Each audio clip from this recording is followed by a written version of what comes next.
a ver, otra vez, no es un jugador perfecto, va a sonar raro, pero yo empatizaba con él en su frustración del equipo, y repito, yo creo que los Dolphins le fallaron mucho a Tyreek, más que Tyreek le falló a los Dolphins. Comparto, no estoy justificándolo, no está bien que diga ese tipo de comentarios, no es de un profesional. Sin embargo, como aficionados creo que todos nos sentíamos igual, y más con un jugador que está dando completamente todo en el campo, porque realmente sí lo daba. No sé si es la vida, el destino, Dios, coincidencia, donde tú quieras decirme, Marcos. Las declaraciones de Hill previo al fracaso de la temporada 2024. ¿Recuerdas cuál fue el último partido de la temporada?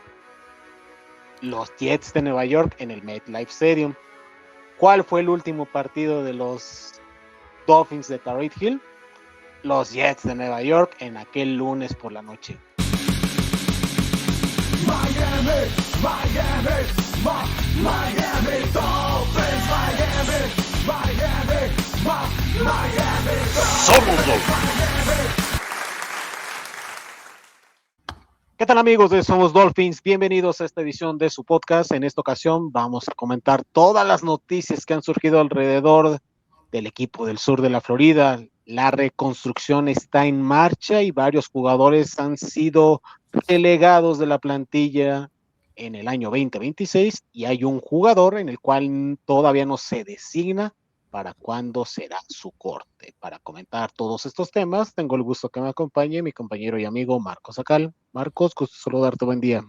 Hola César, ¿cómo estás? Qué gusto saludarte igualmente. Y bueno, pues emocionado de este programa, edición especial, cortes prematuros de agencia libre para los Miami Dolphins. Parece que comienzan a hacer limpieza el señor Sullivan y Jeff Hafley con este nuevo régimen, y pues emocionado de platicar todo lo que conlleva este programa y estar con todos ustedes. Entre los cortes que se dieron a conocer este lunes se encuentra la del receptor Tyreek Hill, el receptor Nick Westbrook-Ikhine y por supuesto el liniero ofensivo James Daniels, para así dar comienzo a esta reconstrucción. Estimado Marcos, ¿qué piensas de estos movimientos que han anunciado los Dolphins este lunes? Mira, para mí eran movimientos que estaban cantados. Realmente, si uno hacía research, no hacía sentido tener a jugadores de ese índole de contrato a estas alturas en un roster que no va a competir para 2026, siendo jugadores caros, siendo jugadores que no proyectan estar en el equipo más allá de 2026 o 2027.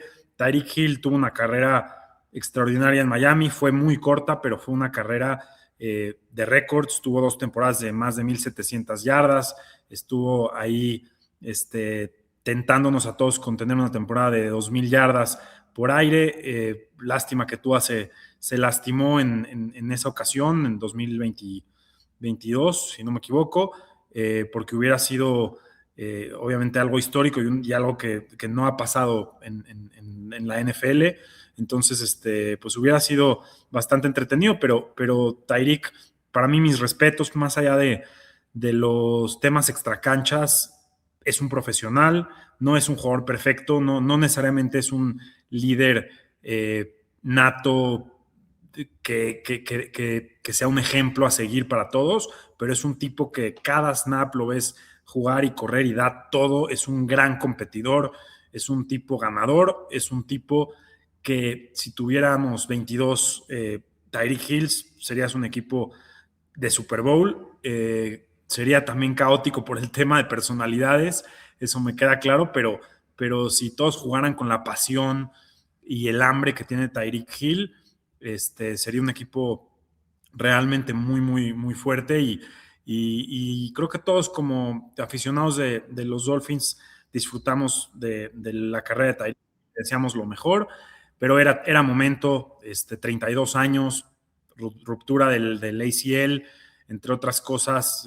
Vimos esa lesión muy aparatosa, muy complicada. Esperemos que regrese, no sé si a su nivel, pero al menos que regrese a volver a jugar en la NFL.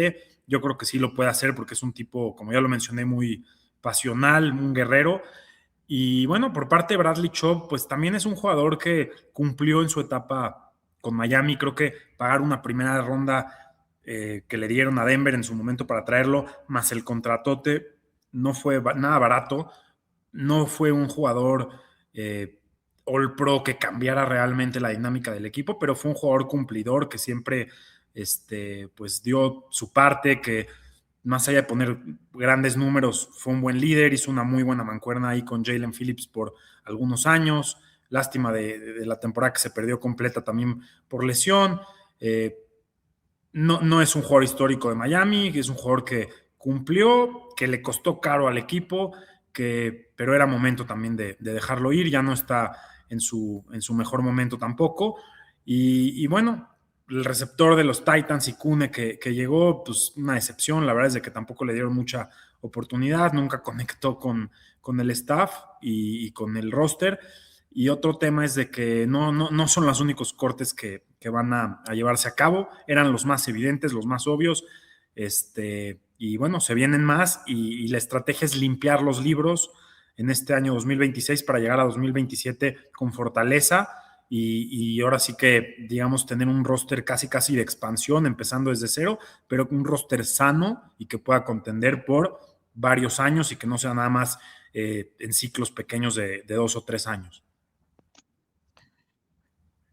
¿Cumplió con las expectativas Tyreek Hill, considerando el salario y el impacto que tuvo en el equipo?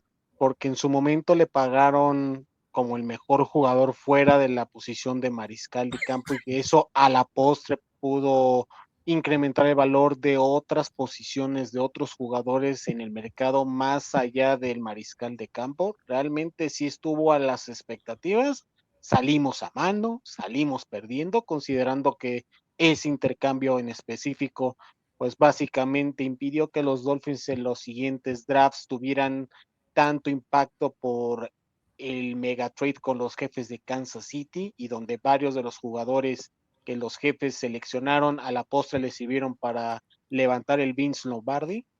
¿Cómo visualizas ya este intercambio tras darse a conocer la salida del denominado Cheetah? Para mí, por supuesto que cumplió, incluso hasta superó expectativas, fue un jugador más consistente de lo que fue en Kansas City. ¿Por qué? Porque también era el foco principal de este equipo, ahí tenía que compartir volumen con jugadores como Travis Kelce. Aquí era el alfa, fue un jugador que cambió la ofensiva, le dio vida a este equipo, transformó a una franquicia históricamente defensiva a partir de la era postmarino a volver a ser una franquicia ofensiva.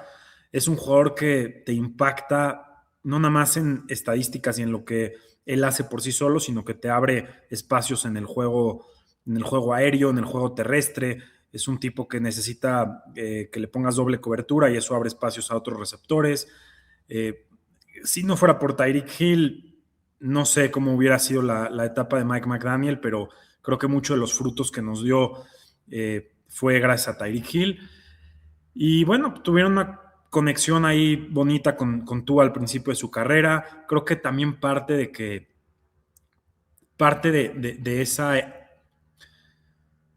esa, ¿cómo te explico? Esa motivación que le dio a Tua Tagovailoa, McDaniel vino también de Tyreek, aunque hacía comentarios quizás un poco exagerados diciendo que Tua es el quarterback más preciso del NFL, etcétera, etcétera, pues eso elevó, creo, la confianza de todo el equipo en general.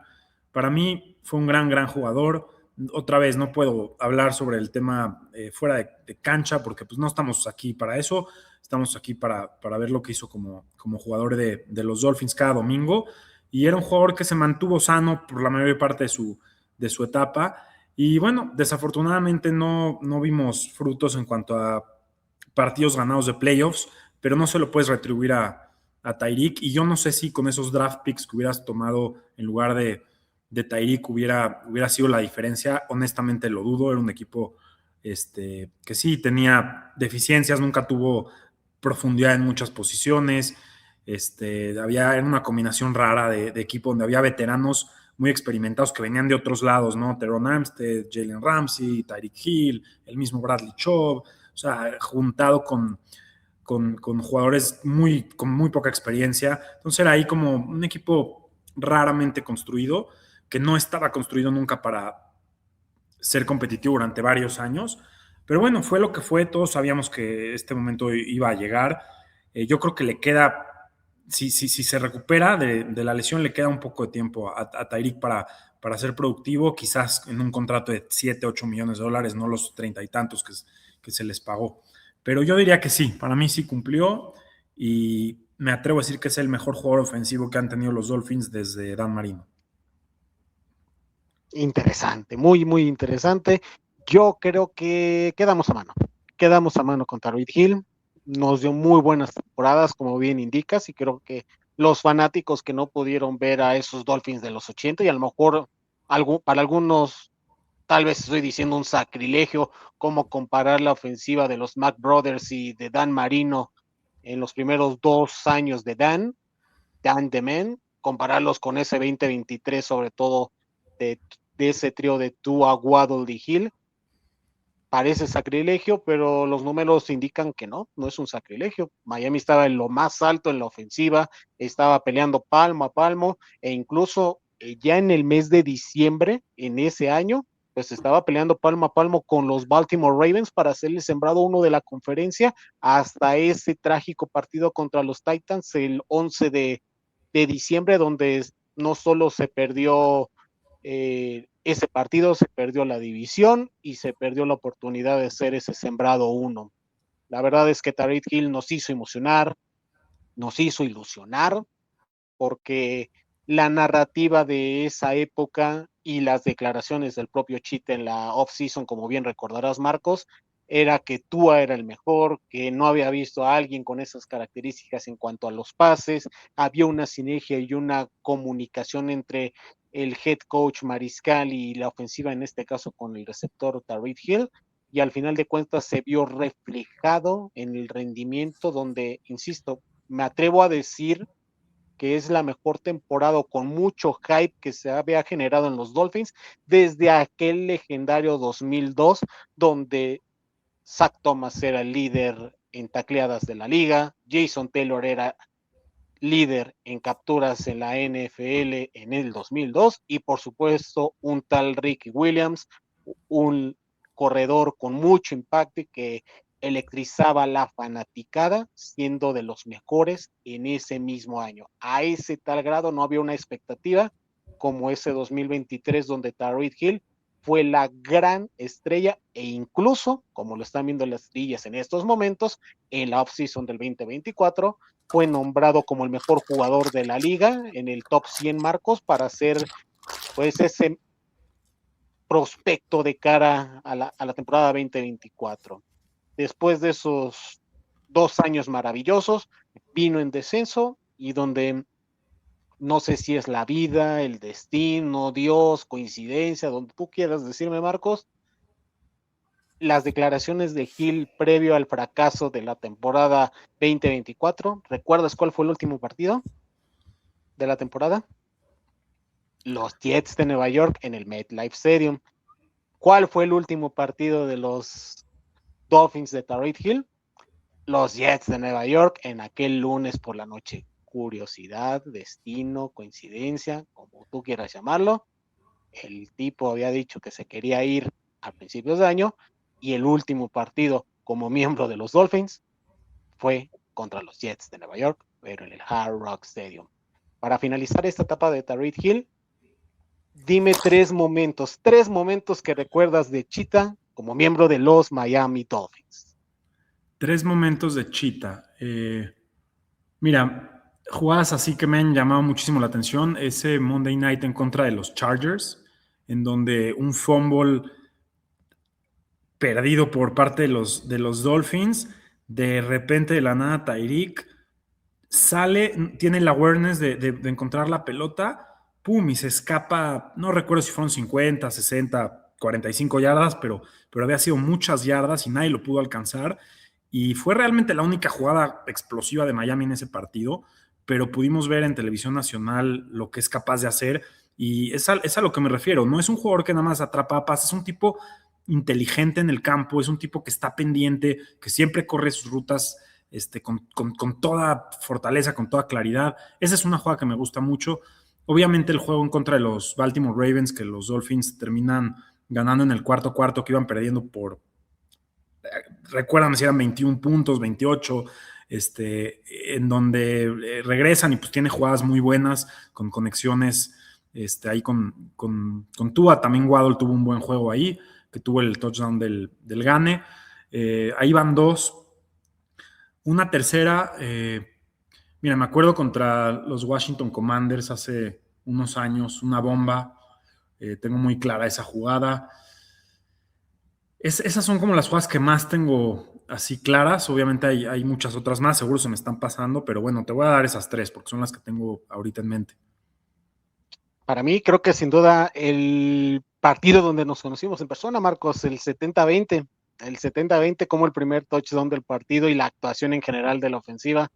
Creo que esa imagen va a quedar guardada en la memoria de todos los aficionados de los Delfines y de nosotros por esa actuación tan dominante y donde se veía pues a Cheetah como en sus mejores tiempos con los Jefes de Kansas City. Aunque se perdió ese partido también, creo que el touchdown contra las Águilas de Filadelfia en un domingo por la noche, ese pase de Tua en el Lincoln Financial Field, como Tyreek Hill simplemente ve por encima el ovoide y nada más extiende los brazos para realizar la anotación, es otro momento que recuerdo del denominado Cheetah. Y el último, creo que para no repetir el juego de los Baltimore Ravens, me atrevería a decir que el partido contra los Buffalo Bills, donde los derrotamos por primera vez en la era McDaniel, de las dos que tuvo los Dolphins. Ese partido creo que él y Waddle lideraron a la ofensiva y me gustó ese partido porque reafirmaban pues ese inicio de temporada donde se vieron muy dominantes los Dolphins, aunque no terminarían de la mejor manera, Marcos. Sí, de acuerdo, me gusta. Y ahora que recuerdas el tema de que en algún momento al final de la temporada contra Jets dijo que ya no quería ser parte del equipo. A ver, otra vez, no es un jugador perfecto, va a sonar raro, pero yo empatizaba con él en su frustración del equipo y repito, yo creo que los Dolphins le fallaron mucho a Tyreek, más que Tyreek le falló a los Dolphins. Comparto, no estoy justificándolo, no está bien que diga ese tipo de comentarios, no es de un profesional. Sin embargo, como aficionados creo que todos nos sentíamos igual, y más con un jugador que está dando completamente todo en el campo, porque realmente sí lo daba. Creo que los Dolphins le fallaron más a él que él a nosotros, pero bueno, obviamente el equipo, la institución va mucho más allá y es más importante que un solo jugador. Y bueno, creo que en este tipo de situaciones uno se tiene que acordar de lo bueno y pues al final es un deporte que nos deja a todos alegrías y que no es más allá que un juego de niños, y creo que uno de los mejores en hacerlo en mucho tiempo es Tyreek Hill. Le deseamos el mejor de los éxitos a Tyreek Hill en su nueva etapa. Gracias por brindarnos estas alegrías y yo considero que Tyreek Hill es el jugador más eléctrico, de los que más ha llamado la atención dentro de los Dolphins y que va a marcar a las siguientes generaciones desde Ricky Williams. Para finalizar ahora sí este bloque, ¿es Tyreek Hill un miembro para el anillo de honor de los Miami Dolphins? ¿Sí o no, Marcos? Mira, te voy a decir qué opino. Creo que obviamente en cuanto a talento sí. Creo que la vara la hemos tenido que bajar un poco, la vamos a tener que bajar un poco para aceptar jugadores, ya que en las últimas 2 décadas y media han sido muy pocos los jugadores que han tenido nivel y longevidad en el equipo como para ser consistentes y para ser considerados. Y lo que voy... Richard Jones, Cameron Wake y yo agregaría a Tyreek Hill y párale de contar, ¿eh? Estoy de acuerdo. A lo mejor muchos van a decir Ricky Williams, pero por la forma en cómo dejó el equipo, pero o sea, no son más de 5, ¿eh? Creo que es un caso similar el de Ricky y de Tyreek. Son casos similares porque jugaron similar de años, tal vez por ahí Ricky un poquito, uno más, 2 más años, contando obviamente su regreso, y son jugadores que llegaron a ser elite en su momento, top 2, top 3 o top 1 en su posición en algún momento. Son casos similares, se van a tener que esperar, no son jugadores automáticos. Ahora, si hubieran sido jugadores que hubieran jugado en el equipo en los 80s o en los 90s, quizás te digo que no, porque en ese momento los jugadores jugaban 7, 8, 14 años en el equipo, y hoy en día con 3, 4 años, pues no hay de otra más que considerarlos, porque no tienes muchas otras comparaciones, como me lo mencionaste. Tienes a Wake, tienes a Rashad Jones, que tienen la longevidad y tienen la producción, pero pues no vas a dejar 3 décadas sin tener ningún jugador ahí en el salón de la fama de los Dolphins, digamos, como le llamamos, como quiera que se llame, pero sí, entiendo lo que dices. Yo creo que sí, pero se va a tardar tiempo, bastante tiempo, muchos años. Y otro jugador que fue cortado este lunes, aunque todavía no se designa para cuándo se va a realizar este corte, estamos hablando de Bradley Chubb, defensive end y linebacker, que tuvo también su etapa con los Dolphins, que llegó en el 2022 al igual que Tyreek Hill. Él, a diferencia de Cheetah, llegó en la fecha límites de intercambio y en 2 temporadas y media, Marcos, pues tuvo en 41 partidos disputados, con 22 capturas, 9 force fumbles, 20 tacleadas para pérdida y 54 golpes al mariscal, incluido 8.5 sacks la temporada pasada. ¿Cómo resumes la etapa de Chop en los Dolphins tras darse a conocer su salida para el 2026? Mira, fue un buen jugador mientras jugó. Era un jugador que también se lesionaba en momentos claves. Ahí en ese run de playoffs se perdió el partido en contra de los Kansas City Chiefs, donde se lastimó en un partido en contra de los Ravens que ya estaba perdido, y por alguna razón ahí McDaniel y su staff lo mantuvieron en el campo. Creo que era Vic Fangio el coordinador en ese momento, y era innecesario, se lastimó. Fue un partido en el que los Dolphins tuvieron que, de emergencia, encontrar edge rushers básicamente retirados para llenar el hueco. Fue un buen jugador, era sólido cuando se enfrentaba, bueno deteniendo la carrera, ponía presiones al quarterback. Creo que era un jugador también de los building blocks del equipo. Sin embargo, pagarle, como ya lo mencioné, una primera ronda a los Broncos más un contrato, creo que fueron 60 millones garantizados lo que le habían pagado, me parece mucho, fue exagerado. En ese momento la ventana para que los Dolphins eran competitivos, pues estaba ahí y hacía sentido, pero al final creo que en la balanza nos quedó a deber, y más por el costo de oportunidad del cap y esa primera ronda, ¿no? Pero bueno, tampoco fue un mal jugador, fue un jugador de los mejorcitos en lo que había en la defensa, y pues fue un buen jugador que hizo buena dupla con Jalen Phillips también.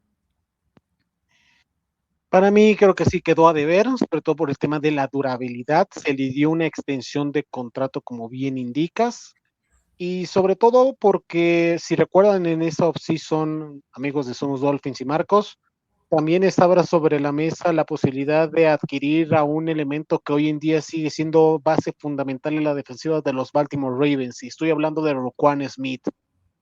Los Ravens dieron una segunda y una cuarta ronda. Miami dio una primera. Roquan no se ha lesionado en todo este tiempo y ha sido parte fundamental que mejoró el rendimiento de la defensiva. Mientras que Chop, si bien es cierto, su mejor año, como bien indicas, fue el 2023, donde fue el líder en capturas de los Dolphins en la temporada. Lamentablemente tuvo esa lesión horrible en la casa de los Baltimore Ravens en el último día del año del 2023, y que a la postre perderíamos todo su 2024, y en el 2025, si bien es cierto, tuvo una destacada actuación en cuanto a productividad se refiere. Sí me decepciona un poco porque, de acuerdo a la capacidad que el equipo había confiado en él, no se dio los resultados que se esperaban en los momentos importantes, Marcos. Yo sí considero que aquí salimos perdiendo, y considerando que la primera ronda que los Dolphins le dieron a los Broncos, ellos pudieron contratar a Peyton, y vean lo que han hecho los Broncos desde aquel 70-20 hasta la fecha. Entonces, a mí sí me deja un sabor amargo lo de Chop. y sobre todo por lo que va a venir en esta temporada y la importancia que tienen los Dolphins en esta posición de edge rush, Marcos. Sí, estoy de acuerdo contigo. En la balanza acabó perdiendo Miami. Tampoco es un jugador que lo puedas calificar como la peor decepción o algo por el estilo. Un jugador cumplidor en el campo que le costó mucho al equipo, y creo que Chris Greer se equivocó al poner todos sus huevos en la misma canasta con él. Pero pues sí, es lo que es. Me quiero quedar con el buen sabor de boca de lo que hizo Choven en el equipo, más allá de que se fue sin pena ni gloria realmente. Y donde sí se equivocó Chris Greer fue en los refuerzos de la temporada 2025, Marcos, porque además de las bajas de estos dos jugadores ya mencionados en la ventana de oportunidad del 2022, los Dolphins también dieron a conocer la salida del receptor Nick Westbrook-Ikhine y James Daniels, quienes después de un año los mandaron al carrer. Definitivamente, John Eric Sullivan y Jeff Cafferty han dicho: la basura del año pasado, no hay necesidad de seguir esperando, y es momento de empezar a liberar a estos jugadores, sobre todo James Daniels, considerando que le dieron un contrato de 3 años y más de 20 millones, y donde lamentablemente solamente tuvo menos de 5 snaps en el primer partido de la temporada en Indianápolis, y se perdería el resto del año. Qué decepción, Marcos, porque al menos en mi parte, yo lo dije en este podcast el año pasado, era uno de mis candidatos, y vaya forma de echar a perder el trabajo y la inversión que los Dolphins hicieron para hacerse de sus servicios. Sí, ya era un jugador que venía también con historial de lesiones importantes, que era algo que pareciera que Chris Greer no le daba mucha importancia. Es uno de los muchos ejemplos de jugadores que tenían esa característica. Se me viene a la mente el mismo Teron Armstead, que fue un gran jugador mientras jugó, lo del Beckham Jr., o sea, contrató muchos jugadores que tenían ya historial de lesiones, y Daniels, lo extraño fue que cuando se lesionó, incluso McDaniel en una conferencia de prensa le preguntan que si lo van a poner en IR o no, estaban debatiendo que porque tal vez iba a regresar para la semana 8 y termina por no jugar nada durante todo el año. Lástima porque la línea ofensiva tuvo problemas en el año. Hubiera sido un jugador que le hubiera dado solidez, pero bueno, es lo que es. Como lo mencionas, es momento de limpiar los libros y los jugadores que no funcionaron y que no están planificados estar en 2026, 2027, pues mejor salir de esos contratos para volver a construir desde cero.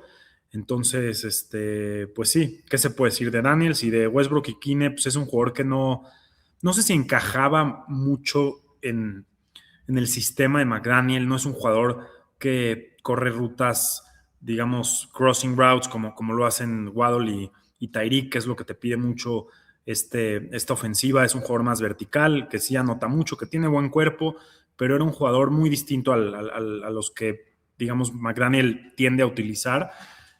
No me sorprende demasiado que no haya tenido impacto, pero sí, se tenía que ir. El caso de James Daniels, no sé si te acuerdas de este liniero ofensivo ex de los Packers y ex de los Osos de Chicago, Josh Seaton. Los Dolphins lo contrataron en el 2018 y parece que se repitió la misma historia. Seaton solamente estuvo en el kickoff y ya no volvió a jugar con los Dolphins. Terminó la temporada y James Daniels, se repite la historia, tristemente, para el equipo de Miami. Y lo de Westbrook-Ikhine, si bien es cierto, no hacía conjetura, no hubo química con Tua. Lo que más me enoja de esta situación y de estos movimientos, Marcos, es la pésima visión que tenía sobre todo el señor Stephen Ross con los encargados. Porque si sabías que Bradley Chubb no se iba a mantener en este año o no iba a ser parte fundamental, obliga a Champ Kelly, que era el gerente interino cuando despidieron a Greyer el pasado 31 de octubre, a intercambiarlo, porque Miami solamente tenía una victoria. Prioriza el futuro de la franquicia. No veas por tu propia beneficencia o para salvaguardar. No, señor. Hoy perdimos probablemente una quinta, sexta ronda que para lo que va a vivir el equipo es oro molido. Westbrook y King, el caso de James Daniel y el caso, no lo mencionamos porque no lo han cortado, porque es agente libre sin restricciones, el caso de Ashton Davis. Por culpa de estos jugadores, por el salario y por el tiempo en el campo que estuvieron estos jugadores, sobre todo el receptor y el profundo, los Dolphins no van a recibir probablemente el pick compensatorio de cuarta o quinta ronda que se esperaba por Jevon Holland. Esos errores es inaceptable. Por Sí, eso no se quedó Champ Kelly y eso es lo que frustra porque si bien el 2026 no va a ser el mejor de los años por el calendario y por cómo van a conformar la plantilla y con estos cortes que ya el equipo lleva cerca de los 100 millones y sin contar con el corte de Tua, ¿por qué no priorizado el tema del bienestar al futuro de la franquicia? Se enfocaron en el ganar ahora y aquí están las consecuencias. No obtuviste un pick compensatorio por Bradley Chubb, por el caso de Zach Sealer en su momento, por Jalen Waddle, que a lo mejor muchos lo queremos y que ahorita vamos a entrar en ese tema porque es de sí. los que viene, pero no priorizaste el futuro de esta franquicia. Y eso sí me enoja, Marcos. Yo estoy totalmente de acuerdo contigo. Hay ventanas en las que te tienes que deshacer de los jugadores y cambiarlos cuando sabes que ya no están en el plan del equipo en el futuro. Bradley Chubb pudo ser intercambiado el año pasado. No hacía, la ventana era evidente que este año 2025, el que ya pasó, los Dolphins no iban a contender. Y en la necedad de Greer y McDaniel de tratar de pues salvar sus carreras, pues pusieron ya lo último que les quedaba en la canasta para tratar de convencer a Ross y a los aficionados de que eran, de que podían tener un equipo ganador, pero pues ese es el problema. Un tipo como Bill Belichick en su momento se deshacía de jugadores como Richard Seymour en su momento, recuperando draft picks, cuando sabía que tal vez no eran iban a ser plan del futuro, lo mismo con Randy Moss. Entonces sí, ese es el problema de cambiar de régimen cada 4 o 5 años, que hay conflicto de intereses entre los nuevos mandamás y los pasados, y el problema ahí es de que nunca acabas teniendo un equipo pues que tenga continuidad y coherencia entre sí. Estoy totalmente de acuerdo contigo. Han habido lo mismo, ¿no? ¿Para qué darle la extensión a Tua cuando estabas en su quinto año? Mejor ponle en todo caso el franchise tag, pruébalo, o sea, que lo demuestre un año más. Y lo dice alguien que fue aficionado de Tua y que lo quería, pero hay decisiones que son decisiones financieras y que te afectan al futuro y no es de sentimiento. Lo mismo, le diste la extensión a Mike McDaniel antes de tiempo, le adelantaste dinero garantizado a Tyreek nada más porque sí. Lo mismo con Jalen Ramsey. O sea, esas decisiones te afectan a largo plazo y ahí está el resultado.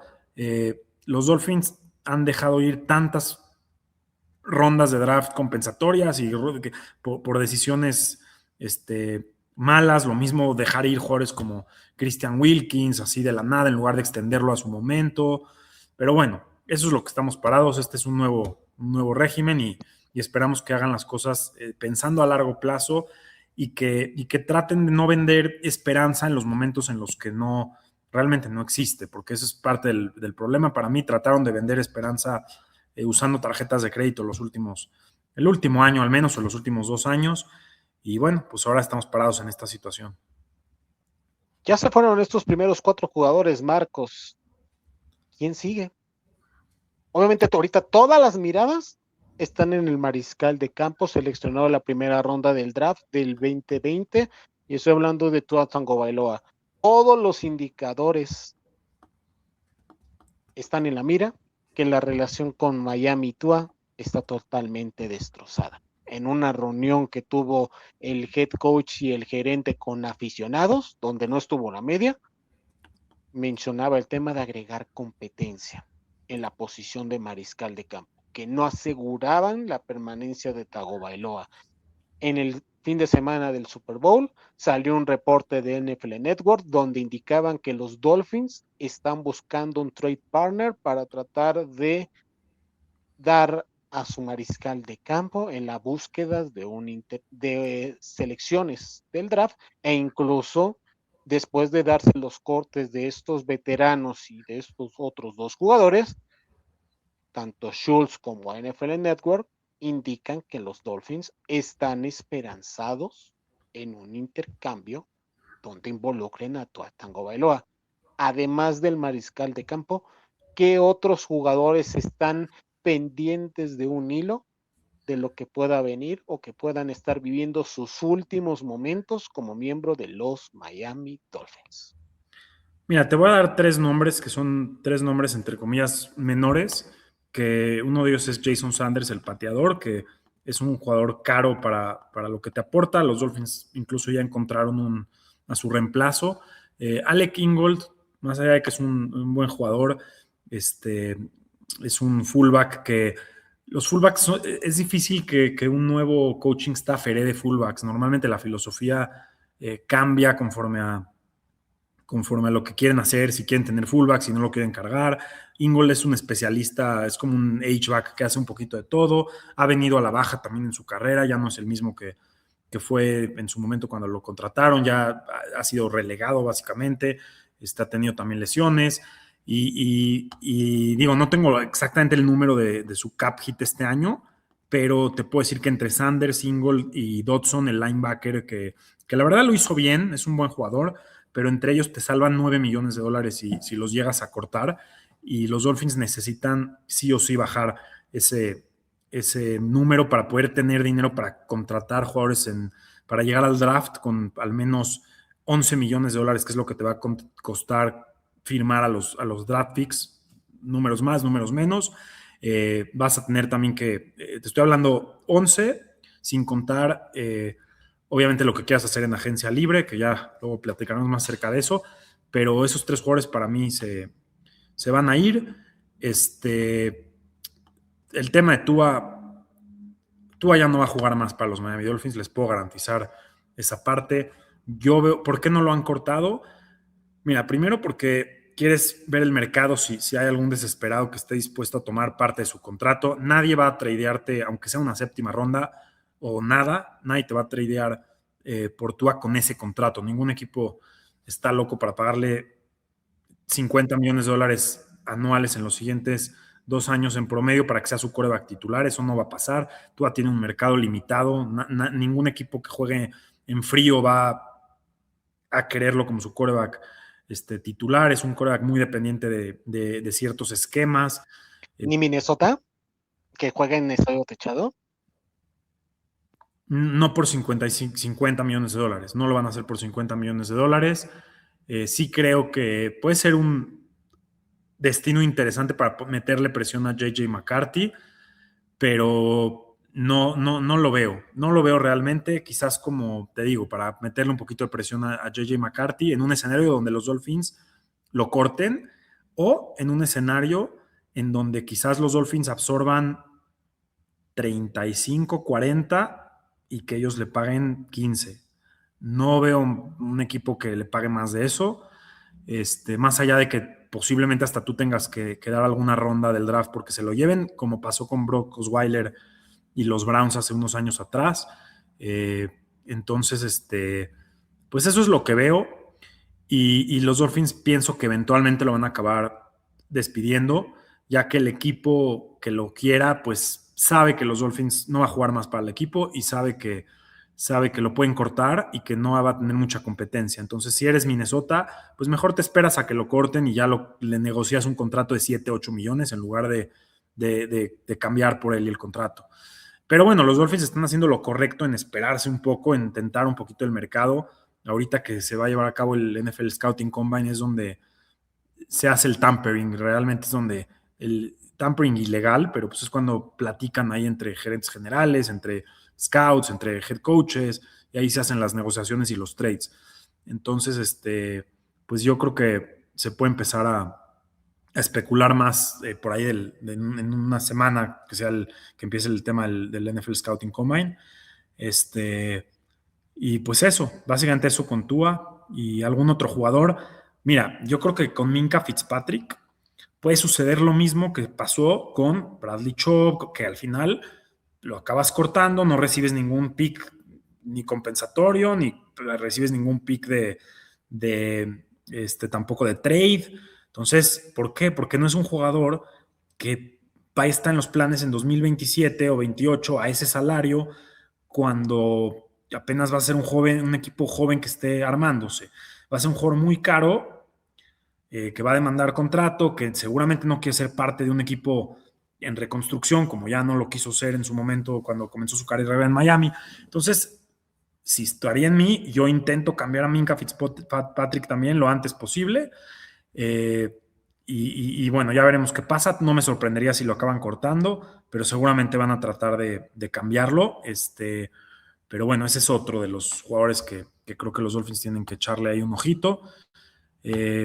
Algún otro que se me ocurre, pues Austin Jackson, que lo mencionaste tú ahí en el chat. Ahí el tema, César, que yo veo es, más allá de lo que te aporte Austin Jackson o no, y si es un jugador que se lastima y todo, pero es un jugador que si deshaces así tu línea ofensiva completamente, uno te va a costar recursos reemplazarlo, ya sea con draft pick o con dinero. Entonces lo que te ahorres, pues te puedes ahorrar, puede que te cuesta, creo, te cuesta 11. De esos 11 te va a costar 6 reemplazarlo por uno mediocre, por un right tackle mediocre, entonces te vas a acabar ahorrando 5. No sé si vale 5 millones el riesgo de deshacer tu línea ofensiva y que tu coreback esté desprotegido, sea quien sea tu coreback, te puede acabar costando más caro una lesión o algo así. Entonces el tema de Austin Jackson lo sigo debatiendo en mi cabeza, no sé cómo lo veas tú. Es correcto, Marcos. Para darte respuesta a los jugadores que mencionaste, el caso de Jason Sanders tiene de impacto 4.581.000 en el cap space de este año. Después le sigue Tyrell Dodson con 3.682.500. Y el caso de Alec Ingold es el que más impacto tiene con 5 millones. Son los 3 jugadores que tú mencionaste. Como bien indicas, yo sí creo que Miami está buscando ese trade partner, sobre todo porque le va a beneficiar en cuanto al impacto en el cap space refiere. Están haciendo la debida diligencia. Si logran hacer el milagro para poder intercambiar a Tagovailoa, para mí está claro que Bradley Chubb va a ser designado post 1 de junio y estoy casi seguro que la etapa de Austin Jackson o de Minkah Fitzpatrick está totalmente eliminada porque los van a designar para post 1 de junio. ¿Por qué te lo digo? Porque el caso de Austin Jackson ahorita tiene 15.389.113 millones de dólares en el cap space. Estamos hablando que es el cuarto jugador que más impacto va a tener en el cap space por su rendimiento que ha tenido en los últimos 2 años. Perdóname, por más de que sea joven, por más de que sea en línea ofensiva, no los vale. No los vale. Y si lo cortan antes del 1 de junio, van a tener un impacto de 13 millones en el cap space, pero van a entrar casi con total libertad en el siguiente año de ese salario. Prefiero tomar eso. Por eso entiendo a los Dolphins que quieran cambiar a Tua, porque como ha mencionado Barry Jackson en sus columnas y en varios comentarios, solamente hay 2 jugadores que pueden ser destinados a post 1 de junio. Si Miami no logra intercambiar a Tua, uno va a ser para Tua y el otro probablemente sea para el caso de Bradley Chubb. Es muy probable, como todo parece indicar, pero si logran intercambiar a Tua, uno va a ser para Bradley Chubb y el otro probablemente o sea para Austin Jackson o sea para Minkah Fitzpatrick. Esa es la cuestión. Esos dos jugadores para mí creo que son los dos siguientes. Alec Ingold creo que es alguien que se va a agregar, como bien indicas. Y en el caso de Sanders, si bien es cierto, el impacto aumenta de manera considerable, Riley Patterson también es agente libre. No tienes a nadie. Tenemos muchos espacios. Entiendo que lo puedes traer de regreso con una módica cantidad, tratando de asegurar la titularidad en un principio, a falta de que le traigas competencia más barata como con un agente libre no reclutado en el draft. Pero sí está complicada la situación, Marcos. ¿Cómo le pides a la afición que pueda creer sabiendo que este año las cosas están más complicadas que en el 2025? Es que yo creo que, mira, no todos los aficionados, desafortunadamente, no todos los aficionados entienden todo esto de lo que estamos platicando y viven en el momento, viven al momento y todos quieren que gane y que el equipo sea competitivo año tras año, pero no es la realidad de las cosas. Y es lo mismo que ya platiqué antes, ¿no? ¿Para qué tener expectativas de que el equipo va a poder competir en 2026 contratando jugadores que parchen algunas posiciones, que te puedan ayudar en corto plazo? Mejor sana las finanzas, tráete un pateador que no te cueste nada, que porque sea un undrafted free agent, como lo mencionas, y ya ves en 2027, ya ves qué haces en 2027, ya contratas un veterano donde ya tus finanzas estén más sanas. No importa si el pateador no es bueno este año, no, pero bueno, ¿quieres ser competitivo todos los años? Sí, pero hay que ser realistas, no puede ser eso y es mejor sacrificar un año. No estoy diciendo dejarse perder, estoy diciendo tratar de ganar todos los partidos que puedas, pero sanando tus finanzas para largo plazo.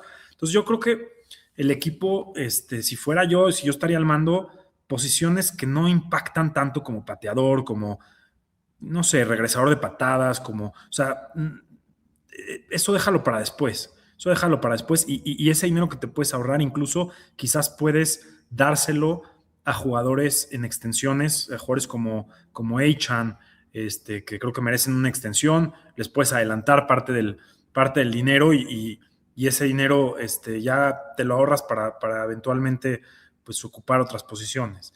Entonces, pues sí, ¿cómo le vendes esperanza a los aficionados? Entiendo que es un negocio, entiendo que el equipo tiene una responsabilidad de llenar el estadio, de tratar de convencer a los aficionados de vender humo de alguna manera, eso lo tienen que hacer, es su trabajo, pero pues siendo honestos, ¿para qué? O sea, es momento de tomar decisiones a largo plazo y espero que el equipo lo haga así, creo que lo van a hacer. Se ve que entienden de lo que estamos hablando porque al mismo tiempo pues están haciendo estos movimientos que hacen sentido y bueno, es eso, cómo venderle esperanza al equipo, siéndoles francos, honestamente, en conferencias de prensa no vas a decir me estoy ahorrando dinero en todas las posiciones, pero siéndoles francos, diciendo el equipo tiene una planeación a 4 años, a ser competitivos en 2027 y empezar ahí nuestra ventana. No creemos que vamos a ser contendientes al Super Bowl en este 2026. Y bueno, pues habrá quien lo compre y habrá quien no, pero yo creo que uno también tiene que ser franco con los aficionados y bueno, creo que hasta ahora lo han sido, ¿no? Hasta cierto punto. Y sobre todo porque mucha gente va a pensar, van a ser tanque otra vez, 2019, ¿cómo es? Este año no creo que sea necesario. Por la forma en cómo se están moviendo las cosas y los cortes de algunos de los jugadores que ya acabamos de mencionar, no va a ser necesario hacer tanking, no le va a alcanzar al equipo. El panorama no luce nada alentador. ¿Qué le pediría yo al equipo? Que se vayan generando los cimientos, que no volvamos a cometer los mismos errores en cuanto a los fundamentos, que sepan, que vayan empezando a desarrollar, que es justamente el siguiente tema que vamos a tocar, Marcos, el tema del staff de entrenadores. Los Dolphins ya dieron a conocer, han habido algunas sorpresas y han habido el que pudieron retener a otros miembros del staff. ¿Qué piensas de esto? Porque creo que es parte fundamental para esta nueva etapa que están por vivir los Dolphins, en donde el draft y el desarrollo de jóvenes va a tener un mayor impacto para el armado de esta franquicia. Mira, me parece que no es un coaching staff ideal para un primer año como head coach, como lo es Hafley, porque yo soy de la idea de que si tienes a un first time head coach en tu equipo, lo tienes que complementar con un coordinador, ya sea defensivo o ofensivo, principalmente o mejor si es alguien de tu contraparte. Si tú eres un especialista en defensiva, entonces traer un coordinador ofensivo que haya tenido experiencia como head coach del lado ofensivo y viceversa. Siempre pongo el ejemplo de Sean McVay. Cuando Sean McVay fue contratado por los Rams, obviamente es un tipo, un genio, es un tipo muy ordenado, muy estructurado, un gran líder de equipo, pero le trajeron a Wade Phillips como coordinador defensivo, que es un tipo que había sido head coach en los Cowboys, que tenía no sé cuántos, 40 años siendo entrenador en la NFL, y ese complemento pues es el ideal, que Hafley se va o sea, se va a topar con varias situaciones de las que no tiene experiencia y que no va a saber cómo manejar, y cuando tienes esa mente o esa experiencia que te complemente y que te diga cómo afrontar esos problemas, pues es muy válido. Eso no quiere decir que no vaya a ser exitoso el coaching staff, pero bueno, ¿qué me llama la atención? Me gustó que trajeron gente como Bobby Slovic, que conoce personalidades en el equipo, que ha sido coordinador ofensivo en el pasado con los Texans. El año pasado fue passing game coordinator del equipo. Es un tipo que era un nombre muy hot hace un par de años, incluso se entrevistó para ser head coach en la NFL. Me llama la atención que los Dolphins trajeron de regreso a Matt Applebaum, que en algún momento fue coach de línea ofensiva de Boston College. No sé si coachearon juntos en Boston College, probablemente sí, fueron parte él y Hafley, 2022, cuando Hafley era head coach de Boston College, pero bueno, otra persona ahí familiar. ¿Quién más me gusta? Mira, Patulo, el passing game coordinator que trajeron, tiene más de 20 años en Miami, tiene 16 en la NFL, tuvo 5 años como passing game coordinator en Filadelfia. Es un tipo que viene en un programa importante y fuerte. Y bueno, creo que me quedo con esos. Hay muchos nombres, no necesariamente son gente tan experimentada o de tanto nombre, pero es gente que conocen, que se conocen en el medio, y es una oportunidad de traer gente fresca que tenga ideas frescas. Y bueno, pues tengo escepticismo, pero positivo. A mí sí me gusta el lado defensivo, ¿eh?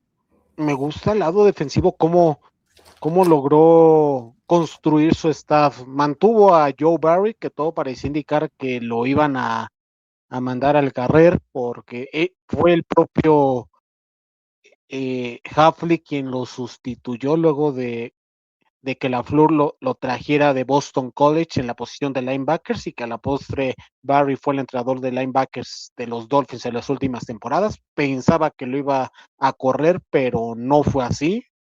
Lo promovió, quiere decir que forma parte de la filosofía, sobre todo porque los linebackers en las últimas temporadas ha sido uno de los puntos más fuertes. El caso de Clark en la línea defensiva creo que es un acierto brutal y un golpe de confianza para estos novatos que los Dolphins seleccionaron el año pasado, para tratar de ver cuáles de estos tres nombres que seleccionaron, cuál puede cuajar en este nuevo esquema defensivo, o el que se acople de mejor manera. Es un espaldarazo para estos novatos, me agrada bastante esa parte. En la defensiva secundaria me gusta muchísimo Yamil Adai, ex eh, miembro del staff de los Bills de Buffalo, y que estuvo también en los Miami Hurricanes. Keontae Scott de los Hurricanes es un hombre que en segunda ronda, mira, me hace brillitos en los ojos, porque es una posición que requieren los Dolphins, y si el equipo realiza un trade down en primera ronda, ponga ese nombre en target, porque es probable que los Dolphins lo tengan enmarcados, y no me sorprendería porque los recientes reportes en los medios de cara al draft ponen a este jugador como probable candidato top 50. Entonces, de acuerdo, espero que ese sea el caso, que sea un equipo físico, competitivo, técnico, que desarrollen jugadores, porque normalmente eran equipos construidos de jugadores veteranos de fuera que tenían una cultura distinta, entonces era una ensalada muy extraña de sí talento, pero donde no cuajaban, donde no había química, no había hermandad en el equipo. Había contradicciones en lo que unos jugadores opinaban de los coaches, de cómo se manejaban en los medios. Era un equipo que parecía que no había manera de, por el pedigrí, el nombre que tenías, no podías perder tu trabajo, lo tenías seguro, a pesar de que juegues mal, no había rotación no le daban oportunidades a jugadores jóvenes. Yo creo que va a ser un equipo como en expansión, en donde van a tener que luchar todos los jugadores jóvenes que vengan, se van a tener que ganar su posición y me llama la atención a ver cómo se manejan en training camp, cómo va a cambiar la dinámica de lo que vimos en el pasado. Y creo que desde Tony Sparano, en Flores eran un equipo también, digamos, aguerrido, pero desde Tony Sparano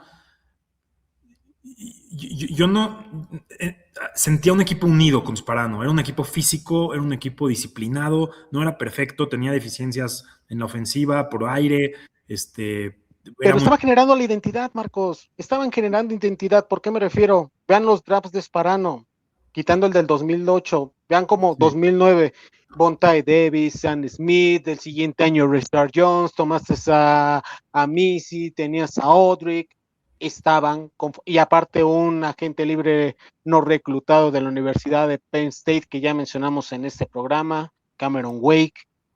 Sí, y estaba generando una identidad, eso es lo que le pido a este equipo. Y yo no creo que vaya a ser tanking, Marcos. Yo no creo que sea tan expansión, porque recordemos, todos recuerdan a Shula, el impacto, todo. No estoy diciendo que tengamos jugadores como en esa época, pero se seleccionaron bien algunas piezas. Se tenía que a un Bill Stanfield, se tenía un tal Bob Greasy, se tenía a un Larry Sonka, no lo tomaron en el mismo draft, fueron de a poquito armando esas piezas. Miami, ojalá que no tome el camino de destruir todo como sucedió en el 2019. Ya mencionamos en otros programas y en entrevistas del propio Hafley y del propio Sullivan quiénes son la base. Siller, Waddle, Brewer, Brooks. Brooks y a Chain. De esos 5 jugadores, empezar ahí, empezar a generar esa sinergia, empezar a generar esa química. Sí. Sobre todo esa sinergia, porque no vas a llenar el espacio en este año. Tienes que empezar a rodear en base a estos jugadores. Por eso no creo que sea un tanking este año, pero sí. No es un tanking, esa no es la cultura de la que viene Green Bay. O sea, definitivamente estos cortes no se pueden confundir con tanking. Son cortes para sanar las finanzas porque estabas 12 millones de dólares arriba del salary cap y son jugadores que necesitabas financieramente deshacerte de ellos y que no están a plan a futuro. Eso no quiere decir que vas a querer perder partidos para tener una mejor posición en el draft. No viene de esa escuela ni Sullivan ni Hafley. Y el tema aquí es eso, tener esta identidad. Yo menciono a Sparano porque era un equipo del que te sentías orgulloso. Nunca tuvieron el quarterback. La verdad es de que Chad Henne no daba el ancho, pero tenías a Brandon Marshall también. Era un equipo que tenía esta identidad, que estabas orgulloso y que luchaban y la línea ofensiva era sólida. Y creo que se va a asemejar un poco a ese tipo de equipo que cuando lo tomó Sparano era un equipo como en reconstrucción, también muy joven y que empezó a draftear bien, y creo que eso es parte de lo que se viene, y yo creo que es un proyecto serio. Yo sí creo que es un proyecto serio. Ahora te voy a preguntar algo hablando del tanking, porque hemos discutido un poquito en el chat. Mencionas mucho a Archie Manning y yo estaba a favor del tanking en el momento en que lo hicieron con Tua. Yo estaba enamorado de Tua y era el tema Tannehill y yo ya no aguantaba yo más un año, y para mí era muy importante, era una camada muy importante de quarterbacks. tuve oportunidad de ver a Tua jugar en el Hard Rock Stadium, una semifinal de college football, y puedo entender por qué había el hype, porque era un prospecto generacional y bueno, no importa. Lo que pasa es de que hoy en día ha cambiado un poco mi mentalidad en cuanto a esto y parece que tú hablas un poquito del tanking y ahora yo digo, para nada tanking, vámonos por a ganar y quizás a traer a Malik Willis. Me gustaría que hablemos también de Malik Willis ahorita, pero bueno, no sé, te dejo el floor para que nos des tu perspectiva. Lo puse en redes sociales y lo comparto con todos ustedes, Marcos y amigos, aquí en el podcast. 2011, tuviste a Matt Moore. El equipo estaba peleando palmo a palmo con Washington y con Indianapolis, con donde la joya de la corona se llamaba Andrew Luck. Parecía que ibas muy bien con Chad Henne como mariscal de campo. Le diste la titularidad a Matt Moore. Ganaste partidos y se te fue la oportunidad. No sé si le hubiera alcanzado a Miami para lograr obtener a Luck, porque la temporada de los Colts fue paupérrima y fue descarada, pero al menos estabas ahí en la pelea. Al final tomaste a Tannehill. Te tardaste mucho en ese hoyo para tratar de ver si era la solución. 2019. Si el plan realmente era el famoso tanking, ¿por qué carajos vas por Ryan Fitzpatrick sabiendo cómo era este jugador? Sabiendo cómo te podía dar partidos infames o te podía parecer Fitzmagic como en su etapa con los Bucaneros. ¿Por qué fuiste por él? Si el plan era quedar dentro del top 3 o el top 1, sabiendo el riesgo. Ya una vez que hiciste el cambio por Rosen, ¿por qué no lo mantuviste? ¿Por qué volviste a poner a Fitzpatrick? ¿Qué pasó? Perdiste la oportunidad porque ya en las semanas previo al juego contra los Bengals se dio a conocer que Miami ofertó 4 primeras rondas por los Bengals por Burrow y los Bengals dijeron no. Al final tomaste esa Tua.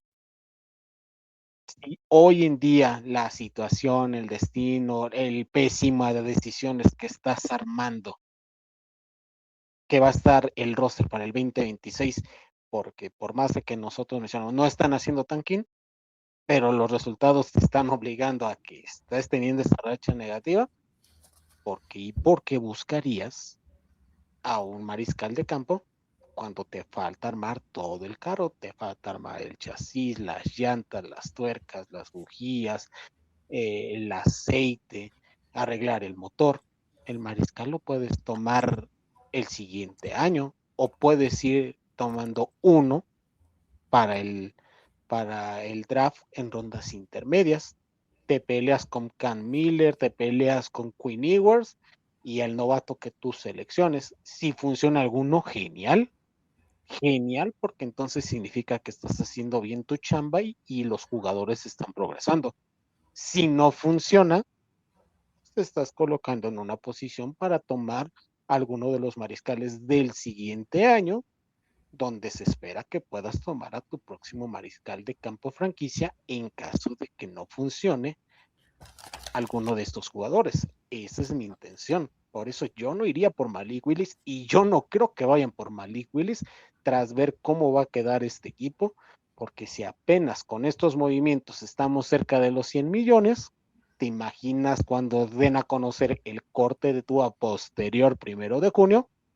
Vamos a estar entre 150 y casi pegándole a los 200 millones, sin considerar que hubo un aumento en el cap space de más de 300 millones en este año. Por eso yo no iría por el mariscal en este año. Si voy, sería mediante el draft en rondas intermedias para traer competencia para Quinn Ewers y compañía. Mira, entiendo completamente tu lógica. Y es una gran postura, estoy de acuerdo contigo en varios de los puntos, pero te voy a decir cómo lo veo yo. Me queda clarísimo que si contratas a Malik Willis este año, no vas a contender tampoco, no te va a hacer la diferencia en el corto plazo. Estás básicamente rentando a un jugador, dándole la posibilidad de que se convierte en un franchise quarterback. Es como un tryout para mí. Es un tryout muy caro porque le vas a pagar para no contender, básicamente, pero es una visión a largo plazo que si el tipo tiene 26 años, todavía sigue siendo relativamente joven en la liga. Entonces, si este año, digamos, la aprende, te demuestra que es un franchise quarterback, pues lo puedes extender, vas a tenerlo en 2027 muy barato comparado a lo que le pagan al mercado a un franchise quarterback de 50, 60 millones, que es lo que se acostumbra. Yo asumiendo que le vas a pagar 20, más de 20 ya creo que sí, estoy de acuerdo contigo, pero si le puedes pagar 20, que es lo que le pagabas a Bradley Chubb, creo que vale la pena la apuesta por rentar a un jugador que ha demostrado, este año fue el quarterback con mayor pase rating de toda la NFL, en una muestra muy chiquita, eso lo entiendo, no estoy diciendo que es el mejor quarterback de la NFL, pero es un quarterback que ya ha sido desarrollado, que tiene pedigrí alto en el draft, sí fue tercera ronda, pero es un tipo que tiene cualidades físicas que pocos, hablando de su velocidad, hablando de su brazo, hablando de lo que puede hacer fuera del pocket. Es un jugador especial con deficiencias, pero es un jugador que tiene cosas especiales que Miami no ha tenido un quarterback con esas características nunca. No me acuerdo. O sea, me acuerdo de un Pat White que no duró nada, que no tenía durabilidad, pero este es un jugador más corpulento. Lo que quiero decir con esto es de que es una renta y en todo caso, si no te funciona, igual estás posicionado el siguiente año o en 2 años a tomar a alguien en el draft, de todas formas. Nada te garantiza que vas a tener el primer pick en el draft el año que entra. Yo creo que Si no tenemos a Arch Manning, como ya mencionaste, la generación del siguiente año, ¿cuántos mariscales no van a estar? Sam Levitt es uno de los que se espera, Dante Moore probablemente va a estar, vamos a ver cómo se van de eso. Obviamente el objeto del deseo y por el apellido es Manning, no te lo voy a negar, pero si no puede ser Manning y hay otro 2 o 3 que donde tú puedas estar posicionado para tomar a uno de esos 3, así como sucedió en el 2020, así sí. lo tomas. Esa es la cuestión que yo sí considero. Y aparte, otro factor por el cual yo no tomaría a Malik, también es propenso a lesiones. Si con una línea ofensiva como la de Packers, que es mucho mejor que la que tuvieron los Delfines, salió lesionado, porque esperar con una línea ofensiva peor que la que tuvo con los Packers, va a mantenerse sano con los Miami Dolphins. Pero lo vamos a descubrirle las siguientes semanas, porque si realmente están confiados y como las pistas nos están indicando, el nuevo entrenador de mariscales de campo es alguien que ha trabajado con uno de los prospectos que se va a declarar y que también es móvil en su etapa en Boise State. Patullo, perdón, ¿de dónde viene? Filadelfia. ¿Cuál características tiene el mariscal de campo de las Águilas? Quien a lo mejor no las explotó como coordinador ofensivo, pero no va a ser coordinador ofensivo en Miami. Pero las características y el plan de juego y cómo diseñó, sí estuvo ahí. Probablemente, por eso te digo, estén las direcciones para que Malik sea el mariscal, o todo parece indicar que así es. A ver, te voy a preguntar algo. Si Malik Willis fuera un novato, hoy en día entrando al draft, ¿dónde crees que se iría?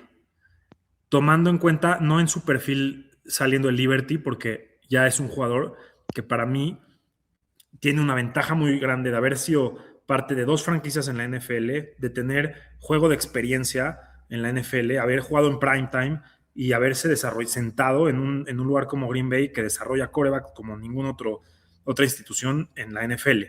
Entonces, tomando en cuenta esa información que tenemos hoy en día, si entrara al pool del draft de los jugadores, ¿dónde crees que se iría? Los Jets, por supuesto. Es el mejor calificado ahorita, después de Mendoza. Y ahora No hay duda de eso. No hay duda de eso. Si Dante Moore le llegara a Miami en el pick número 11, hipotéticamente ya sabemos que Dante Moore no entró al draft este año, pero si hubiera entrado, hubiera declarado y le llega al pick número 11, ¿no crees que los Dolphins lo debían de considerar? No, por una sencilla razón.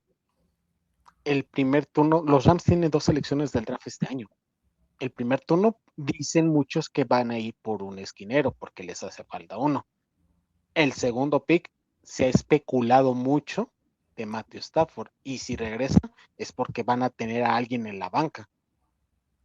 Si llega a caer ese pick, ese jugador, ahí es donde Miami puede negociar con cualquier otro equipo que esté necesitado de un mariscal de campo que quiera superar a los Rams para poder tomarlo.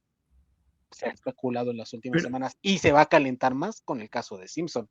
O sea, si te entiendo bien, si Dante Moore, hipotéticamente Dante Moore hubiera entrado este año al 2026 al draft y llega al pick número 11, le cae por cualquier razón, por lo que le pasó a Tunsil.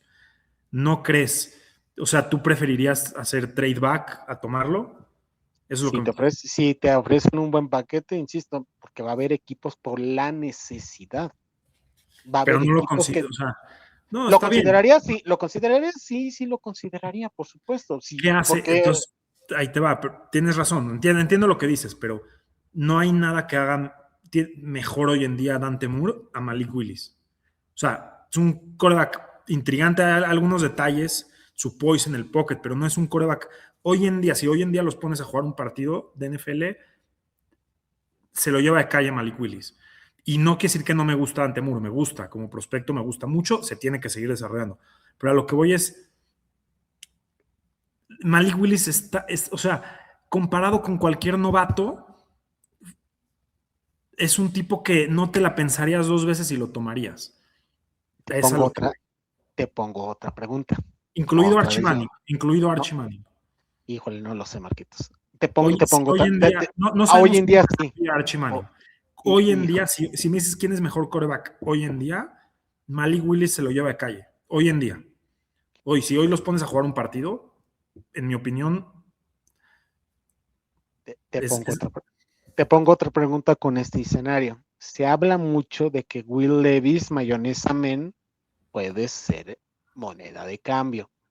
Si los Packers dieron una 7ª ronda por Malik Willis y lo desarrollaron y pulieron, y vimos de lo que puede ser capaz con los Packers, ¿tú pensarías que si Miami llega a intercambiar por un mariscal de campo, puedan hacer un mismo paquete como el que los Packers hicieron por Malik, por Mayonesa Man, sabiendo qué es lo que hicieron los Packers para pulirlo y mostrar esta versión de Malik con ese brazo y esa potencia de Mayonesa Man, sabiendo que es una apuesta donde si funciona, ya la armaste, pero si no funciona, no pasa nada porque es un pick del tercer día y es una apuesta por la postura que ha dado el gerente general de que cada año puedo ir o voy a contratar a un mariscal de campo hasta que encuentre al idóneo. Sí. ¿Irías por Mayonesa Man? Sí, iría por él, iría por Drew Allard. Hay muchos jugadores que consideraría, sí.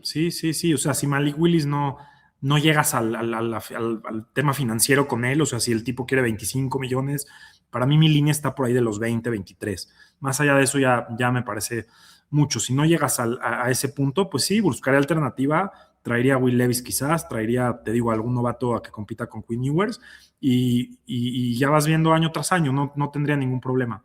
Y ahora, a ver, último argumento a favor de Malik Willis. Todo mundo habla de que puede ser el próximo Matt Flynn. ¿Ok? Y yo lo reafirmo. Yo creo que va a ser el próximo Matt Flynn, creo. Ok. ¿Y tú crees que fue un error que los Seahawks le hayan dado ese dinero a Matt Flynn y que lo hayan contratado? En su momento, ¿no? Por supuesto, por lo que había demostrado siendo un backup rescatable en cuanto a la etapa de Aaron Rodgers. ¿Y qué pasó? ¿No? Y no funcionó, Matt Flynn. Al final le acabaste pagando el dinero y no funcionó. Pero te pregunto, ¿esa decisión te afectó en algo a futuro? ¿No? ¿Tiempo? No te afectó tiempo porque contrataste a Russell Wilson el mismo año, lo drafteaste a Russell Wilson y al fin y al cabo drafteaste a Cam Chancellor y drafteaste a Earl Thomas y a Bobby Wagner y drafteaste a Doug Baldwin y trajiste a Marshawn Lynch y al final no importó, igual trajiste un equipo que fue 2 veces al Super Bowl y no importó. A lo que voy es que yo no estoy casado con la idea de que Malik Willis es el próximo nada. O sea, quizás es Matt Flynn. Lo más probable es que sea Matt Flynn.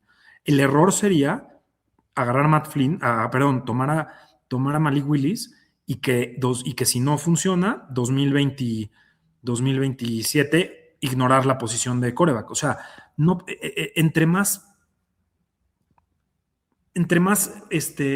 barajas tengas en la mano, más probabilidad tienes de encontrar al quarterback idóneo.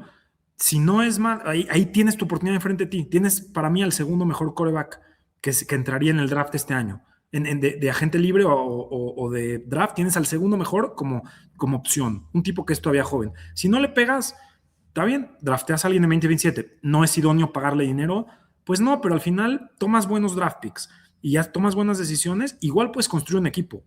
Matt Flynn no afectó negativamente a los Seattle Seahawks. Quizás hubieran contratado a alguien más pero no pintó en el esquema grande de las cosas, no acabó pintando.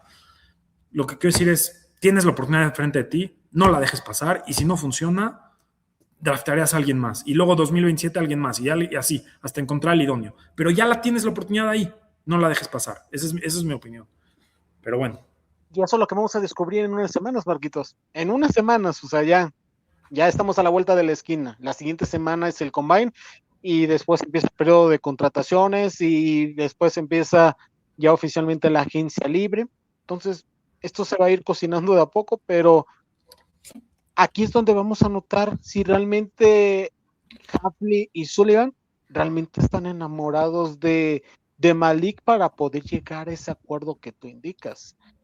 Siempre y cuando no tiren la casa por la ventana, porque no creo que lo hagan, o esperaría que no lo hagan, la tal magnitud, pero si es un acuerdo en donde busques demostrar, en el caso de Malik, que puede cargar con el peso titular de una de las 32 franquicias, bueno, que no son 32, porque varios tienen quarterbacks franquicia, pero de los que están buscando, si puede cargar con el peso, bienvenido sea, siempre y cuando no sobrepagues, adelante.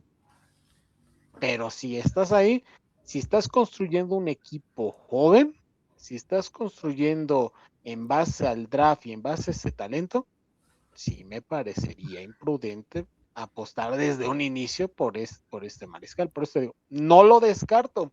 Y probablemente, y como se lo dije a Cristian, y aquí lo comparto contigo y con los amigos del podcast, yo creo que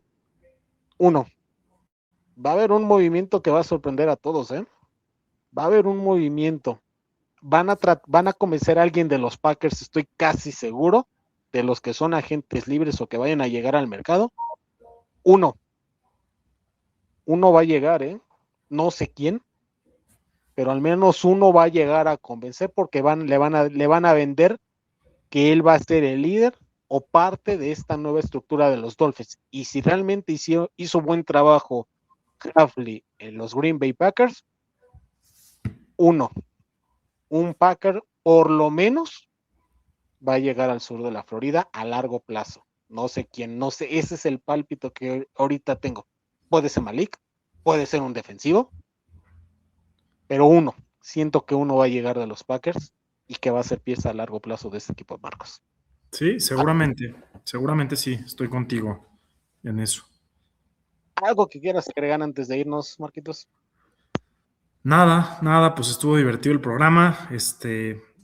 Yo siento que cuando salga ya a la luz el programa, probablemente vamos a tener algunos nombres más de jugadores que han sido cortados, intercambiados o demás, pero bueno, pues estuvo divertido el programa y pues nada, agradecerles a todos los que nos siguen.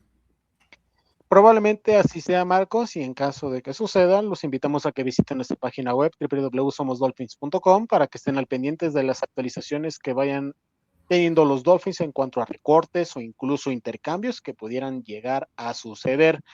Nos vemos en la siguiente edición, porque Este año, Marcos, vamos a hacer los premios Somos Dolphins de manera diferente para tratar de tener esa cercanía con todos ustedes y que juntos pues pasemos esta sequía que vamos a vivir de la liga de la mejor manera. Y el siguiente tema va a ser la evaluación de la generación 2025 del draft con los Miami Dolphins. La evaluación, ¿cumplieron con las expectativas? ¿Qué esperamos de ellos? Y si hay alguno que podría haberse beneficiado y o perjudicado con este nuevo staff de entrenadores. Pero ese será tema para otro episodio. Que la pasen muy bien. Fins up. Somos Somos Dolphins. Dolphins.